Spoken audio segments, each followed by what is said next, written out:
اس دنیا میں ہر کوئی کامیاب ہونا چاہتا ہے۔ ہر کسی کے کچھ خواب ہوتے ہیں جنہیں وہ پورا کرنا چاہتا ہے۔ کوئی بھی ناکام نہیں رہنا چاہتا، لیکن کامیابی ہر کسی کو نہیں ملتی۔ تو پھر یہ سوال ذہن میں آتا ہے، آخر زندگی میں بہت سے لوگ کامیاب کیوں نہیں ہو پاتے؟ کیوں وہ ایک ایوریج لائف ہی گزارتے رہتے ہیں؟ کیوں وہ کامیابی کی سیڑھیاں نہیں چڑھتے؟ تو دوستو، اس سوال کا جواب اس ویڈیو سے مل جائے گا۔ ایک بوڑھا آدمی جو بڑا ہی سمجھدار تھا، اپنے بیٹے کے ساتھ کہیں سفر پر جا رہا تھا۔ چلتے چلتے اس کا گزر ایک کھیت سے ہوا۔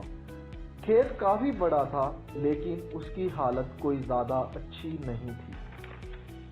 ایسا لگ رہا تھا کہ کھیت کا مالک اس پر کوئی خاص توجہ نہیں دیتا۔ کھیت کے درمیان میں ایک گھر بنا ہوا تھا۔ بوڑھے آدمی کو پیاس لگی تو وہ پانی پینے کے لیے اس گھر کی طرف چل پڑا۔ گھر کا دروازہ ایک درمیانی عمر کے آدمی نے کھولا۔ اس کے ساتھ 2-3 بچے باہر نکل آئے۔ بچوں نے انتہائی پرانے کپڑے پہنے ہوئے تھے۔ مکان اور بچوں کی حالت دیکھ کر صاف پتہ چل رہا تھا وہ غربت میں گزار رہے ہیں۔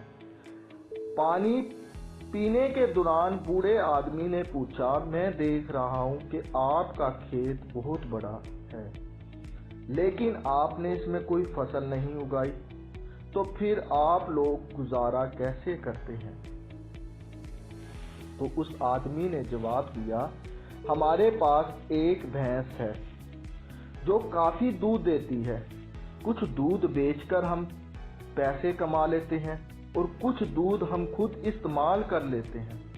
بس اس طرح ہمارا گزارا چل رہا ہے۔ شام ہونے کو تھی تو بوڑھے آدمی نے رات وہیں گزارنے کا فیصلہ کیا۔ آدھی رات کو بوڑھے آدمی نے اپنے بیٹے کو اٹھایا اور کہا کہ ہم نے ابھی نکلنا ہے، لیکن جانے سے پہلے ہم اس آدمی کی بھینس کو چٹان سے گرا کر مار دیں گے۔ بیٹا یہ سن کر پریشان ہو گیا، اس آدمی نے تو ہماری مدد کی ہے اور ہم اس کی بھینس کو مار دیں؟ اسے سمجھ نہیں آ رہی تھی۔ وہ دونوں چپکے سے اٹھے، بھینس کو چٹان سے گرایا اور راتوں رات وہاں سے غائب ہو گئے۔ بیٹے کے دل میں اس بات کا بڑا پچھتاوا تھا۔ سالوں گزرنے کے بعد جب وہ بڑا ہو گیا، ایک کامیاب انسان بن گیا، تب بھی یہ بات اس کے دل سے نہ نکلی۔ ایک دن اپنی گاڑی لے کر اس کی تلاش میں نکل پڑا۔ جب وہ اندازے سے اس جگہ پر پہنچا تو وہاں پھلوں کا ایک بہت بڑا باغ تھا۔ وہ لڑکا اداس ہو گیا۔ وہ سمجھ گیا وہ آدمی بھینس کے مرنے کے بعد یہ جگہ چھوڑ کر کہیں چلا گیا ہوگا۔ باغ کے بیچوں بیچ ایک شاندار گھر بنا ہوا تھا۔ وہ ایک امید لے کر وہ باغ کے مالک کو ملنے چلا گیا، شاید وہ اس آدمی کے بارے میں جانتا ہوگا۔ جب لڑکے نے دروازہ نوک کیا تو وہ حیران رہ گیا، کیونکہ اندر سے تو وہی آدمی نکلا تھا جس کی انہوں نے بھینس مار دی تھی۔ لڑکے نے کہا، شاید آپ مجھے پہچان نہیں پائے، سالوں پہلے میں اپنے والد کے ساتھ آپ سے ملا تھا۔ اس آدمی نے کہا، میں آپ کو کیسے بھول سکتا ہوں؟ آپ لوگ تو اس دن بغیر بتائے چلے گئے، لیکن اس دن نہ جانے کیسے ہماری بھینس چٹان سے گر کر مر گئی۔ کچھ دن ہمیں سمجھ نہیں آئی ہمارا گزارا کیسے ہوگا۔ ہمارا تو سب کچھ بھینس ہی تھی، لیکن زندہ رہنے کے لیے کچھ نہ کچھ تو کرنا تھا۔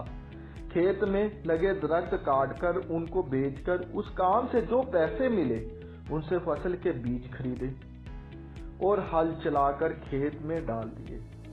اللہ کے کرم سے فصل اچھی ہو گئی، فصل سے اچھے پیسے مل گئے تو کسی نے مشورہ دیا کہ پھلوں کے باغ لگا دو۔ لیکن یہ سب کچھ کبھی نہ ہوتا اگر اس دن میری بھینس نہ مرتی۔